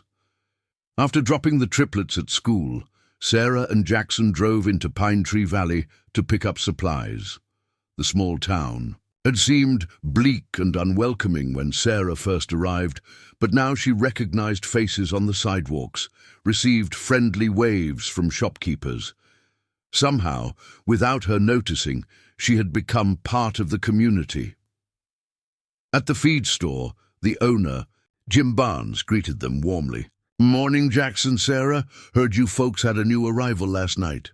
"News travels fast," Jackson commented dryly. Jim chuckled. "Bill stopped in for coffee on his way home. Said Elliot named her Thunderstar." "That boy has a way with names," Sarah said proudly. "Remember what he called the rooster?" "Sir crows a lot," Jackson replied with a grin. "Hard to forget." As they loaded bags of feed into the truck, Jim leaned against the doorframe. "Say, you two coming to the Founders' Day? Celebration next weekend? Town's going all out this year. Parade, barbecue, dance at the community center." Sarah glanced at Jackson, who shrugged. "Hadn't thought about it," he admitted. "Should bring those kids of yours," Jim continued. "My Darlene's organizing games. For the little ones, prizes and everything." "Sounds like fun," Sarah said. "We'll have to check our schedule." Back in the truck, Sarah noticed Jackson's pensive expression. "Not a fan of town celebrations?" she asked lightly. "Haven't been to one in years," he confessed. "Not much for crowds these days." "The triplets would love it," Sarah said carefully. "But we don't have to go if you'd rather not." Jackson was quiet for a moment, then sighed. "No, we should go. Good for the kids to experience local traditions. And it might be nice. Different, but nice." Sarah smiled, squeezing his arm briefly. Different can be good. The week passed in a blur of activity. Spring brought its own rhythms to the ranch, fence mending, garden planting, preparing for summer grazing. Sarah found herself increasingly capable, tackling tasks that would have intimidated her months ago with growing confidence. The triplets flourished as well. School ended for the year, and they threw themselves into ranch life with boundless energy. Ethan surprised everyone by revealing a talent for mechanical work, spending hours with Bill learning to maintain the tractors and trucks. Emily's bond with her lamb, Snowbell, had expanded to include most of the smaller animals on the ranch. And Elliot shadowed Jackson constantly, absorbing ranching knowledge like a sponge. The morning of Founders' Day dawned bright and clear. Sarah helped the children dress in their best clothes. Not formal, but clean and presentable. She found herself taking extra care with her own appearance, selecting a floral sundress she hadn't worn since before Michael died, and even applying a touch of makeup. When Jackson emerged from his room in a crisp western shirt and his good boots, Sarah felt her breath catch. He'd trimmed his beard and combed his hair neatly, transforming from rugged rancher to handsome escort in a way that made her heart skip. "You look nice," he said, his eyes lingering on her face before quickly moving away. "So do you," Sarah replied, smoothing her dress nervously. "Very distinguished." "Mom looks like a princess," Emily declared, twirling around them in her own dress. "Indeed she does," Bill agreed, appearing in the doorway. He was also dressed for town, his silver hair slicked back and his usual work clothes replaced by pressed slacks and a bolo tie. The drive to town was filled with excited chatter from the back seat. The triplets had never experienced a small-town celebration, and their anticipation was contagious. By the time they parked on Main Street, even Jackson seemed caught up in the festive atmosphere. Pine Tree Valley had transformed itself for the occasion. Flags and bunting adorned the storefronts, a band played in the gazebo at the town square, and the streets were filled with families enjoying the perfect spring day. Sarah held Emily's hand as they navigated the crowd, while Ethan and Elliot flanked Jackson, occasionally reaching for his hands when the throng grew thick. They watched the parade, a charming procession of vintage tractors, local school groups, and the town's ancient fire truck, then explored the various booths and activities set up in the park. The children won prizes at the ring toss, devoured cotton candy with gleeful abandon, and insisted on riding the small carousel twice. Throughout the day, Sarah noticed how many people greeted Jackson, often with surprise at seeing him at the event. He responded politely, if somewhat stiffly, but gradually seemed to relax as the day wore on, even laughing openly when Bill got dunked at the charity dunking booth. As afternoon faded into evening, the celebration moved to the community center for the traditional dinner and dance. Long tables had been set up, laden with potluck dishes contributed by town residents. Sarah had baked her mother's famous apple pies for the occasion, and felt a surge of pride when they were placed prominently on the dessert table. After eating their fill, the triplets joined a group of children playing tag outside, supervised by some of the older kids. Bill found a table with several contemporaries, clearly settling in for an evening of reminiscing and tall tales. "Want to take a walk?" Jackson asked, nodding toward the open doors that led to a small garden behind the community center. Sarah nodded, suddenly nervous, as they stepped outside into the soft evening air. The garden was strung with fairy lights that glowed softly in the gathering dusk, casting a magical ambience over the flower beds and wooden benches. "Having a good time?" Sarah asked, tucking a strand of hair behind her ear. "Better than I expected," Jackson admitted. "Been a while since I've been to one of these. Forgot how much I used to enjoy them." "The triplets are having the time of their lives," Sarah said, smiling at the distant sound of children's laughter. "Elliot's already asking if we can come back next year." Jackson was quiet for a moment, then gestured to a bench. "Mind if we sit for a bit?" They settled side by side, close but not touching. From inside, the sounds of the band starting up drifted through the open doors, a slow, sweet melody that carried on the evening breeze. "Sarah," Jackson began, then stopped, seeming to gather his thoughts. "These past few months, they've been different than anything I expected." "For me too," Sarah said softly. "When I offered you that job, I thought I was just helping someone in need. Didn't realize how much you and the kids would change things around here. Change me." Sarah's heart beat faster at the earnestness in his voice. "Is that a good thing? Or a bad thing?" "Good," Jackson said firmly. "Definitely good. The ranch hasn't felt this alive in years, maybe ever." He turned slightly to face her more directly. "I've been thinking a lot about what you said the other night. About what you want being right here." Sarah nodded, not trusting herself to speak. "I need you to know," Jackson continued carefully, "that whatever happens between us, your place at the ranch is secure, yours and the kids. That's not conditional on anything else." "I know that," Sarah assured him. "I've never doubted your integrity, Jackson." "Good," he nodded, "because I've been wanting to ask you something, but I needed you to understand that first." Sarah held her breath as Jackson took her hand, his calloused fingers gentle against her skin. "Would you consider staying? Not just as an employee or a tenant, but as more. Building something permanent here, together." "Are you asking what I think you're asking?" Sarah whispered, her heart in her throat. Jackson smiled, the vulnerability in his eyes making him look younger, almost boyish. "I'm not very good at this. Been out of practice for a long time. But yes, I'm asking if you might someday consider becoming more than just a ranch hand. If you might consider becoming my wife." Tears sprang to Sarah's eyes, unexpected but not unwelcome. "Jackson Reed, are you proposing to me?"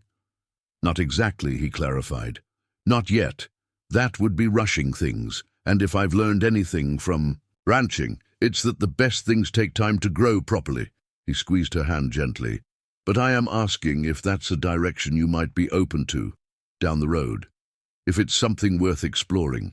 Sarah looked into his earnest face, this man who had saved her family from the snow and opened not just his home, but his heart to them.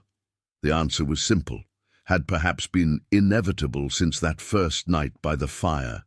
Yes, she said, her voice clear despite the tears. I would definitely be open to exploring that. The relief and joy that spread across Jackson's face made him look 10 years younger. With a gentleness that belied his strength, he raised a hand to cup her cheek, his thumb brushing away a tear. "May I kiss you, Sarah Mitchell?" he asked, his voice a low rumble that sent shivers down her spine. In answer, Sarah leaned forward, closing the distance between them. Their lips met softly at first, then with growing confidence, a first kiss that felt like both a beginning and a homecoming. When they finally drew apart, Jackson rested his forehead against hers, his eyes closed as if savoring the moment. "Been wanting to do that for a while now," he confessed. Sarah laughed softly. "What took you so long, Cowboy?" "Had to be sure," Jackson replied, opening his eyes to meet her gaze. "For both our sakes. You've been through so much, and the triplets adore you," Sarah assured him. "You know that." "Feeling mutual," Jackson said. "Never thought I'd want kids of my own, but those three, they've got a way of working themselves into your heart." From inside, the music changed to a more lively tune. Jackson stood, holding out his hand to Sarah. "Dance with me?"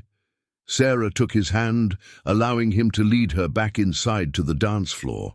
They joined the other couples, moving to the music, Jackson's hand warm and steady at her waist. As they danced, Sarah caught glimpses of their extended family, Bill clapping along from his table, the triplets racing in from outside to watch, in delighted surprise as their mother and Jackson twirled across the floor. Later that night, as they drove home under a canopy of stars, the triplets slumbered in the back seat, exhausted from their day of adventure. Sarah reached across the center console, taking Jackson's hand in hers. He interlaced their fingers without hesitation, a simple gesture that felt profoundly right.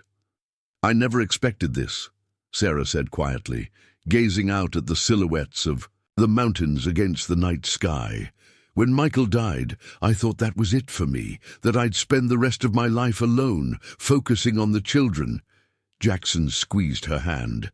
"Life has a way of surprising you. Sometimes in the best possible ways," Sarah agreed, thinking of how a desperate trek through a snowstorm had led them to this moment. To a man who had built not just a fire to warm them on that first night, but a foundation for a new future. None of them could have imagined. The ranch came into view, its windows glowing warmly in welcome. No longer just a shelter from the storm, but a home in the truest sense of the word.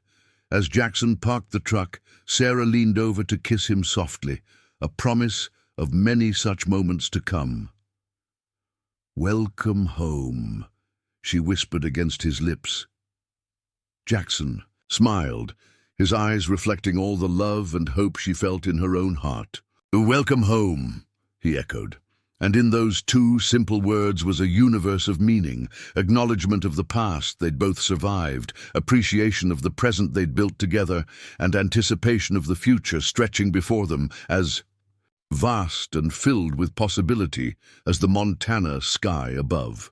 The Montana summer arrived in earnest, bringing long, sun-drenched days that stretched from dawn until well past 9 in the evening. The ranch bloomed with activity. Pastures rich with grass for grazing cattle, the garden bursting with vegetables, and flower beds that Sarah had carefully tended now exploding with color. 6 weeks had passed since the Founders' Day celebration, 6 weeks of subtle but significant changes in the dynamics of their makeshift family. Jackson and Sarah moved through this new terrain carefully, mindful of the children's perceptiveness and the importance of allowing relationships to develop naturally. They hadn't formally announced anything to the triplets, but children have an uncanny ability to sense shifts in the emotional atmosphere. It was Emily who first addressed the elephant in the room one evening as Sarah tucked her into bed. "Are you and Mr. Jackson in love now?" she asked, her tone conversational as she clutched her favorite stuffed rabbit. Sarah paused, caught off guard by the directness of the question. "What makes you ask that, sweetheart?" Emily shrugged, a miniature replica of Sarah's own gesture. "You smile different when he's around, and he holds your hand sometimes when you think we're not looking." "You notice a lot, don't you?" Sarah said, smoothing Emily's hair away from her forehead. Ethan says it's because Mr. Jackson makes you happy, and that's good. But Elliot's worried." Sarah's heart constricted. "Worried? About what?" Emily fidgeted with her rabbit's ears. "He thinks if you love Mr. Jackson, you might not remember Daddy anymore." The simple statement hit Sarah like a physical blow. She sat on the edge of Emily's bed, gathering her thoughts before responding. "Emily, loving Mr. Jackson doesn't mean I've forgotten Daddy. Your father will always be special to me and to all of you. Nothing can ever change that." "That's what I told Elliot," Emily said matter-of-factly. "I said it's like how we have more than one flavor of ice cream in the freezer. Liking chocolate doesn't mean you stop liking vanilla." A surprised laugh escaped Sarah. "That's actually a very wise way of looking at it." "So you do love Mr. Jackson?" Emily pressed, her eyes bright with curiosity. Sarah hesitated, then nodded. "Yes, I think I do, but it's still new and we're taking things slowly. Is that okay with you?" Emily considered this seriously. "Does this mean he'll be our new dad?" "Not right away," Sarah said carefully. "Getting a new dad isn't something that happens overnight. First, we all need to be sure it's what everyone wants." "I think I'd like it," Emily declared. "Mr. Jackson knows lots of good stories, and he never gets mad when we ask questions. Plus, he makes the best pancakes." "Those are excellent qualities," Sarah agreed, leaning down to kiss her daughter's forehead. "Now, time for sleep. We've got a busy day tomorrow." After checking on the boys and finding them already asleep, Sarah made her way downstairs to where Jackson sat on the porch, enjoying the cool evening breeze. She settled into the chair beside him, automatically reaching for his hand. "Emily just asked if we're in love," she said without preamble. Jackson raised an eyebrow. "And what did you tell her?" "The truth," Sarah replied simply. "She also asked if you'd be their new dad." Jackson was quiet for a moment, his thumb tracing circles on the back of her hand. "How do you feel about that possibility?" "Honestly, it scares me a little," Sarah admitted. "Not because I doubt you, but because I know how deeply the triplets can become attached. If we move forward and something went wrong—" "I understand," Jackson said, his voice gentle. "We're not just deciding for ourselves." Sarah nodded, gazing out at the darkening landscape. "Emily seems okay with the idea. Actually, she compared it to liking different flavors of ice cream." Jackson chuckled. "Smart kid." "But Elliot's worried that loving you might mean forgetting Michael," Sarah continued, the concern evident in her voice. Jackson was silent, considering her words. "Maybe I should talk to him," he finally suggested. "Man to man." Sarah turned to look at him, her heart full. "You'd do that?" "Of course," Jackson said, as if it were the most natural thing in the world. "His feelings matter to me, Sarah. All of their feelings do." The following afternoon, Jackson invited Elliot to help him check the fence line in the north pasture. They rode out together, Elliot proudly perched on his own pony, a gentle mare named Buttercup that Jackson had been training specifically for the children. They worked in companionable silence for a while, Jackson demonstrating how to check for loose wires and wobbly posts. Elliot proved an attentive student, his small hands surprisingly capable as he helped hammer staples back into place. As they took a break beneath a large cottonwood tree, sharing a canteen of water and the cookies Sarah had packed, Jackson decided to broach the subject that had been on his mind. "Your mom mentioned you might have some questions," he began, "about her and me." Elliot studied his boots, suddenly fascinated by a scuff on the toe. "Maybe." Jackson didn't rush him. instead breaking a cookie in half and offering Elliot the larger portion. "It's okay to have questions, you know, or even to be worried about things changing." Elliot accepted the cookie but didn't eat it immediately. "Mom says you and her like each other, like more than friends." "That's true," Jackson confirmed. "I care about your mom very much." "Did you know my dad?" Elliot asked, finally looking up. Jackson shook his head. "No, I never had the chance to meet him, but from everything your mom has told me, he was a good man who loved you and your brother and sister very much." Elliot nodded solemnly.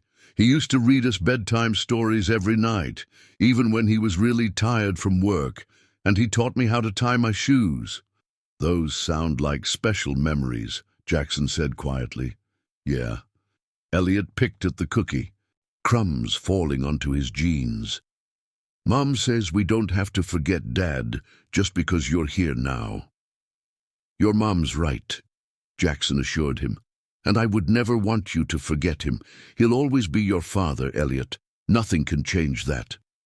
"But if you married Mom," Elliot persisted, getting to the heart of his concern, "would you be our dad too?" Jackson took a deep breath, choosing his words carefully. "If, and that's a big if right now, your mom and I decided to get married. Someday I would be honored to be a father figure in your life. But I wouldn't be replacing your dad. Think of it more like adding someone to your family, not substituting." Elliot considered this, his brow furrowed in concentration. "Like when we added the new chickens to the coop. They didn't make the old chickens go away. They just made the flock bigger." Jackson smiled, once again struck by the wisdom children could sometimes display. "That's a perfect way to think about it." "Would we have to call you Dad?" Elliot asked practically. "Only if you wanted to, and only when you felt ready," Jackson assured him. "Until then, Mr. Jackson works just fine." Elliot nodded, seeming satisfied with this answer. He finally took a bite of his cookie, chewing thoughtfully before asking, "Can we go see Thunderstar after we fix the fence? I want to check if she's getting her grown-up teeth yet." The smooth transition told Jackson more than words could have. Elliot had processed the information and was ready to move on, at least for now. "You bet. And if we finish early enough, maybe we can take Buttercup for a swim in the creek. It's plenty hot today." The afternoon unfolded in a series of small adventures, cooling off in the creek, checking on Thunderstar, and stopping to observe a family of deer at the edge of the woods. By the time they returned to the ranch house, Elliot was sunburned, mud-splattered, and utterly content, chattering about their day to anyone who would listen. That evening, as Jackson said goodnight to the triplets, Elliot surprised him by throwing his arms around his waist in a fierce hug. "Thanks for fixing the fence with me today," the boy mumbled into Jackson's shirt. Jackson's throat tightened unexpectedly as he returned the embrace. "Any time, partner. You're a natural rancher." When he joined Sarah on the porch later, he recounted the conversation, the pride in his voice unmistakable. "He's going to be okay, I think. Just needs time to adjust to the idea." Sarah leaned her head against his shoulder, her heart full. "I've been thinking about what you said before, about us taking things slow for the kids' sake. I appreciate that more than I can say." "They're part of the package," Jackson said simply. "The very best part, along with you." July brought the county fair, an event the triplets had been anticipating for weeks. Thunderstar, now 3 months old and steadier on her feet, had been entered in the foal competition. Elliot, who had appointed himself her primary caretaker under Jackson's supervision, spent hours grooming her sleek coat until it gleamed. The fairgrounds bustled with activity: livestock competitions, carnival rides, craft displays, and food. Vendors offering everything from cotton candy to deep-fried Oreos. The triplets darted from attraction to attraction, their excitement infectious as they discovered the wonders of their first country fair. Sarah found herself relaxing into the day, laughing more freely than she had in years. The weight that had pressed on her shoulders since Michael's death had gradually lifted over the months at the ranch, replaced by a growing confidence in her ability to build a good life for her children and perhaps for herself as well. Jackson moved through the crowd with easy familiarity, greeting neighbors and introducing Sarah and the triplets to people they hadn't yet met in town. There was a quiet pride in his manner as he made these introductions, a subtle claim that wasn't possessive but protective, inclusive. The Reed family entry for the foal competition should proceed to the showing ring, announced a voice over the loudspeaker. Elliot froze, his corn dog halfway to his mouth. "That's us. We gotta go." Jackson chuckled, ruffling the boy's hair. "Better finish that quick then. Can't show the Thunderstar with mustard on your face." The showing ring was already crowded with competitors when they arrived, sleek thoroughbreds, sturdy quarter horses, and elegant Arabians. Thunderstar, with her mixed lineage, wasn't the most impressive specimen, but what she lacked in pedigree, she made up for in spirit. Elliot led her around the ring, just as Jackson had taught him, his small face a study in concentration. The judge, an elderly man with a silver mustache, asked each competitor questions about their foals, birth dates, parentage, care routines. When he reached Elliot, the judge's stern expression softened slightly. "And who might you be, young man?" "Elliot Mitchell, sir," he replied, standing as tall as his 8-year-old frame would allow. "This is Thunderstar. She was born during the big storm in May. I've been helping take care of her since day one." "Is that so?" the judge asked, crouching, to examine the foal more closely. "And what special care does she require?" Without hesitation, Elliot launched into a detailed explanation of Thunderstar's feeding schedule, exercise regimen, and grooming routine. His knowledge was impressive, clearly the result of careful study and hands-on experience under Jackson's guidance. The judge listened attentively, occasionally nodding his approval. When Elliot finished, he straightened up with a thoughtful expression. "You've done a fine job with this filly, young man. She's healthy, well-mannered, and clearly bonded to you. That's no small achievement." The results were announced an hour later. Thunderstar didn't win the overall competition. That honor went to a gleaming black thoroughbred from a professional breeding farm. But Elliot beamed with pride when Thunderstar was awarded a special ribbon for Most Promising Youth Handler. "Did you see that, Mr. Jackson?" he exclaimed, clutching the blue ribbon. "The judge said I did a good job." He was right. Jackson agreed, his voice rough with emotion. "I couldn't have done better myself." Later, as the sun began to set and the fairground lights twinkled to life, they found a quiet spot away from the crowds to enjoy the homemade fried chicken Sarah had packed. For dinner, the triplets, exhausted but happy, leaned against their mother as they ate, occasionally pointing out particularly exciting rides or attractions they wanted to visit before leaving. "This has been the best day ever," Ethan declared, his glasses slightly askew from an enthusiastic turn on the tilt-a-whirl. "Better than Christmas?" Sarah asked teasingly. "Way better," Emily confirmed, "because we're all together." The simple statement hung in the air, its significance not lost on the adults. Jackson caught Sarah's eye over the children's heads, his expression soft with unspoken emotion. After dinner, as Bill took the triplets for one last circuit of the carnival games, Jackson and Sarah wandered toward the bandstand, where local musicians were setting up for the evening dance. "Emily's right, you know," Sarah said, as they found a bench slightly removed from the gathering crowd. "Being together like this, it feels like family," Jackson finished when she hesitated. Sarah nodded, leaning into his side as his arm came around her shoulders. "I've been thinking about what you said at Founders Day, about building something permanent here." Jackson tensed slightly beside her. "And?" And I think we're already doing it, Sarah said softly, day by day. It may not be conventional, but it feels right. It does, Jackson agreed, his voice low and earnest.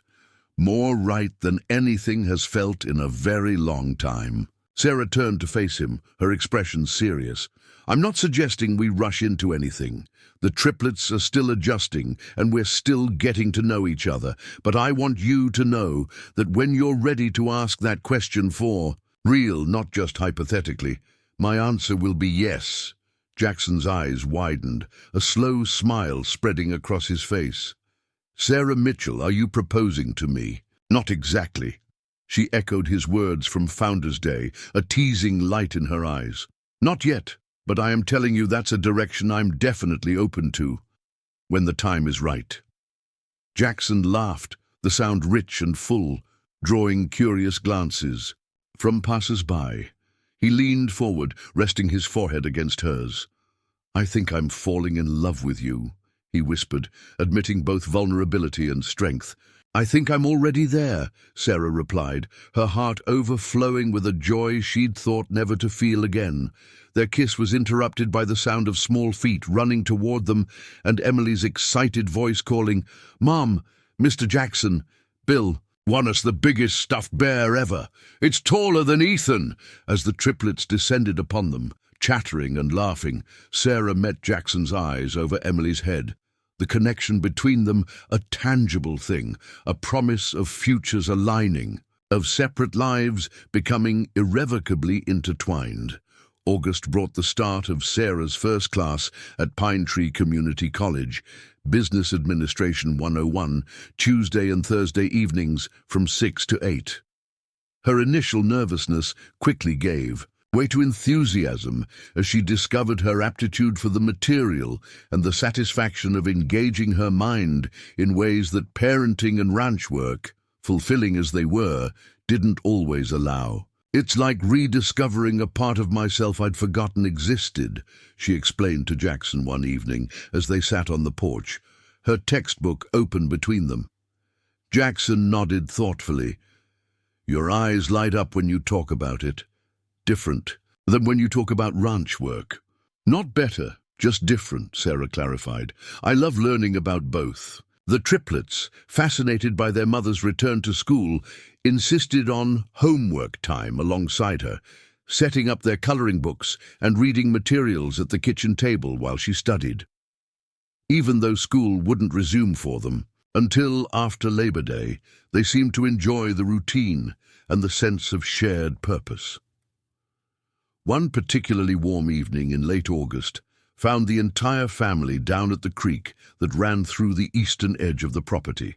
The children splashed in the shallow water, while Sarah and Jackson sat on a blanket in the shade, enjoying a moment of relative peace. I had a call from Jim Barnes today, Jackson mentioned casually, watching as Bill taught the triplets how to skip stones across the water's surface. He's thinking of retiring next year, selling the feed store. Sarah glanced at him, noting the contemplative expression on his face. Oh? Is he moving away? No, staying in town. But his knees are giving him trouble, and his wife wants to travel more. Jackson picked up a blade of grass, twirling it between his fingers. He asked if I might be interested in buying the business. Sarah sat up straighter, her attention fully engaged. Are you? Jackson shrugged, but the gesture was anything but casual. Hadn't thought about it before. But with the ranch running more efficiently these days, and you taking those business classes, might be worth considering. It would diversify your income, Sarah observed. Less reliance on cattle prices. Our income, Jackson corrected gently. And yes, that's one advantage. Plus the store turns a steady profit. Jim's been careful with his books, showed me the numbers. Sarah studied him, reading between the lines of his seemingly casual conversation. You're seriously considering this, aren't you? Jackson nodded slowly. Been thinking about the future a lot lately. What it might look like.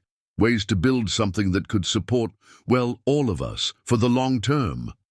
The implication wasn't lost on Sarah. You're planning ahead, for a family. Our family, Jackson confirmed, meeting her eyes directly. If that's still something you want. Sarah's heart swelled with emotion. It is, she said simply. Very much. Jackson reached for her hand, interlacing their fingers. There's something else, he said, his voice dropping slightly. Something I've been meaning to ask you.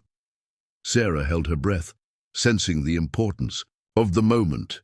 Yes, from his pocket, Jackson withdrew a small velvet box.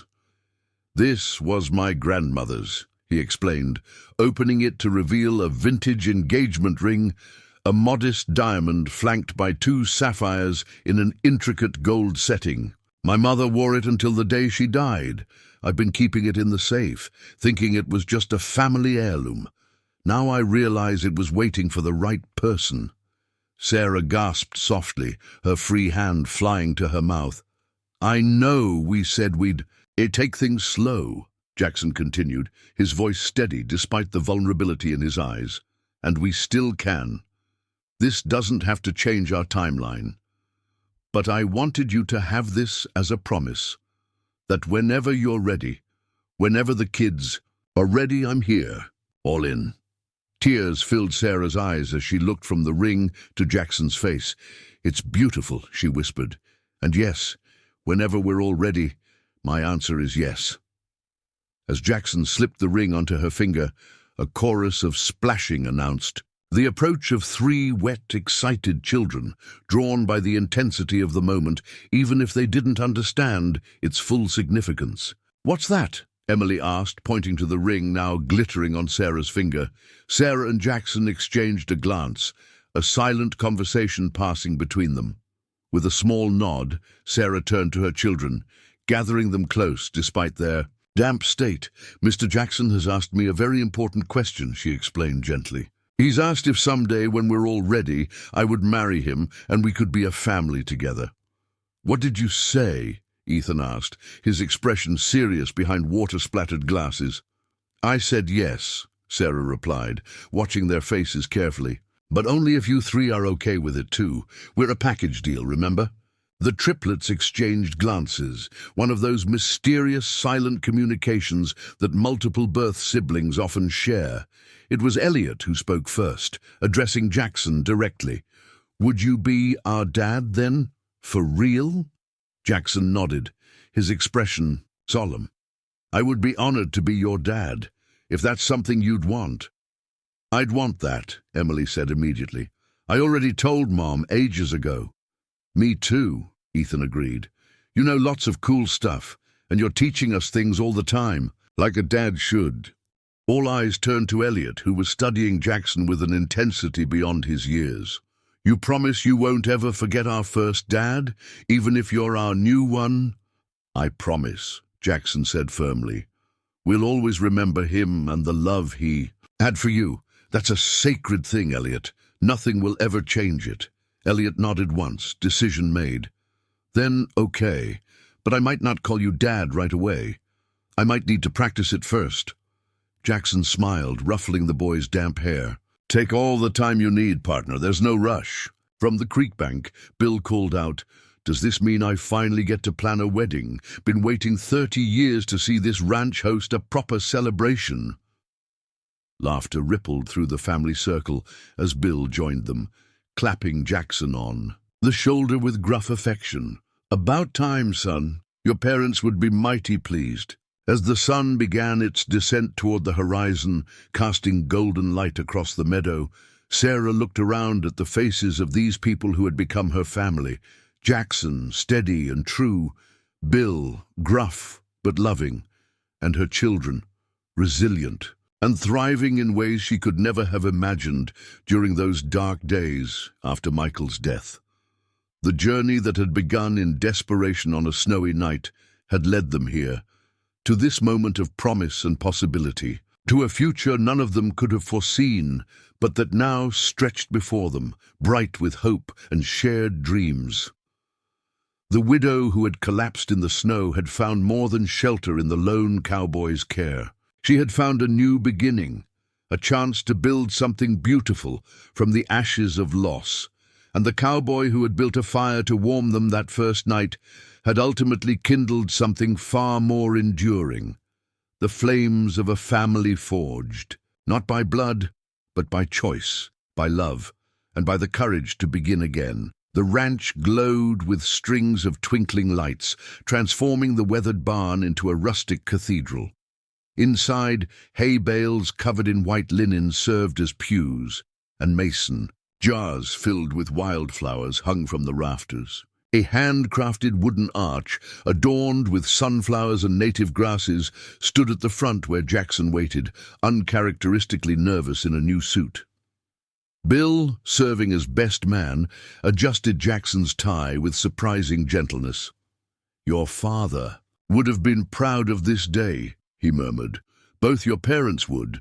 Before Jackson could respond, the old guitar player from town began a melody that silenced the gathered guests. Emily appeared first, radiant in a yellow dress, scattering flower petals with deliberate concentration.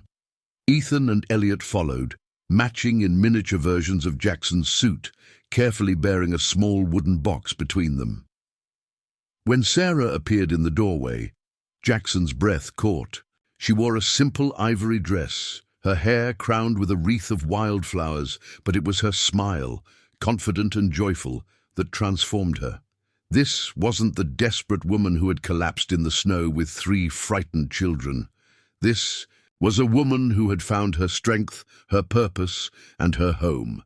The ceremony itself was brief but meaningful. The triplets stood beside them as Sarah and Jackson exchanged vows they had written themselves. When the minister asked for the rings, Ethan and Elliot stepped forward with their wooden box.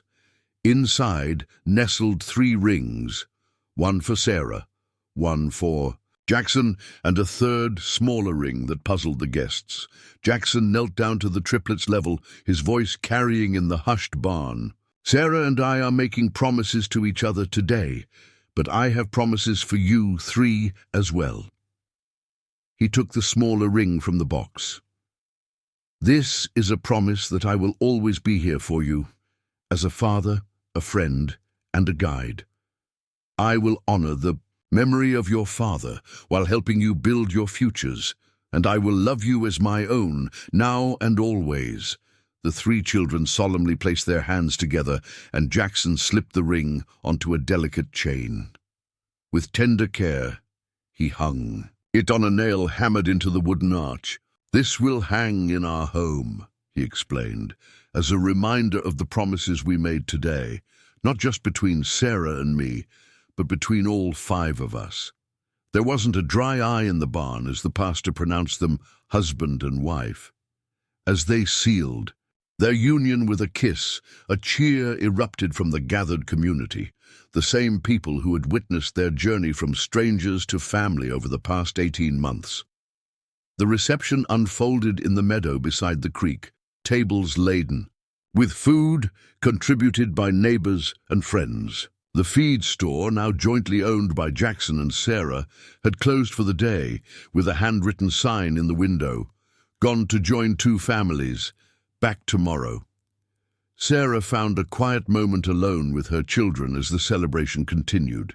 Around them, "How are you 3 feeling?" she asked, mindful that even happy changes could be overwhelming. "Happy," Emily said immediately.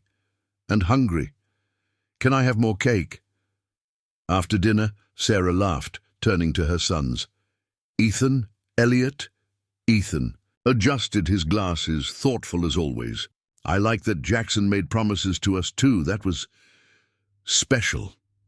Elliot nodded in agreement. "And I've been practicing," he added cryptically. "Practicing what, sweetie?" Sarah asked. "This." Elliot took a deep breath, then called out, "Hey, Dad, can you show Mr. Barnes how I can ride Thunderstar now?" Jackson turned at the sound, his face registering first surprise, then undisguised joy at the title Elliot had used. He crossed to them in a few quick strides, crouching to meet Elliot's eyes. "I'd be honored to show him," he said, his voice rough with emotion. "Does this mean—" "I'm ready," Elliot stated simply. "You keep your promises. That's what dads do." Jackson gathered the boy into a fierce hug, his eyes meeting Sarah's over Elliot's head. The unspoken communication between them had only strengthened with time, a shared understanding that even in this moment of joy, they both acknowledged the bittersweet nature of new beginnings built on painful endings. Later, as evening fell and lanterns illuminated the celebration, Bill tapped a spoon against his glass, calling for attention. The old foreman, usually taciturn, surveyed the gathering with evident satisfaction. "Not one for speeches," he began gruffly. "But some things need saying. This ranch has stood for 4 generations, weathered blizzards, droughts, hard times, and good. But a ranch isn't just land and cattle, it's people, family." He gestured to Jackson and Sarah, who stood surrounded by the triplets. "Year and a half ago, this place was just surviving, like its owner." Appreciative laughter rippled through the crowd at Bill's gentle teasing. Then a winter storm brought 5 lives crashing together, and something remarkable happened. Not just survival, but growth, new life. Bill raised his glass. To Jackson and Sarah Reed, to Ethan, Emily, and Elliot, and to the power of second chances. As glasses clinked and cheers rose, Jackson leaned close to Sarah's ear. "Did I ever tell you I stopped believing in second chances after my parents died? Thought life was just about enduring, not rebuilding." Sarah turned into his embrace, her eyes reflecting the lantern light. "And now I know better," he murmured, his forehead resting against hers. "Now I know that sometimes what looks like the end is really just the beginning. That sometimes a family isn't born, it's built, choice by choice, day by day." "From the ashes," Sarah whispered. "From the snow," Jackson corrected with a smile. Beyond them, Thunderstar grazed peacefully in the pasture alongside Buttercup.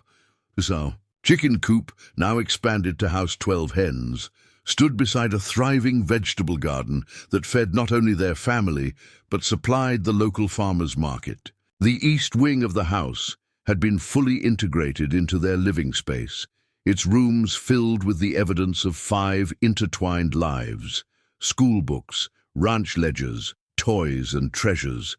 From disaster had come deliverance. From loss had come love. And from a desperate trek through snow had come a journey that none of them could have imagined on that winter night. A journey that had only just begun. Up next, you've got 2 more standout stories right on your screen. If this one hits the mark, you won't want to pass these up. Just click and check them out. And don't forget to subscribe and turn on the notification bell so you don't miss any upload from us.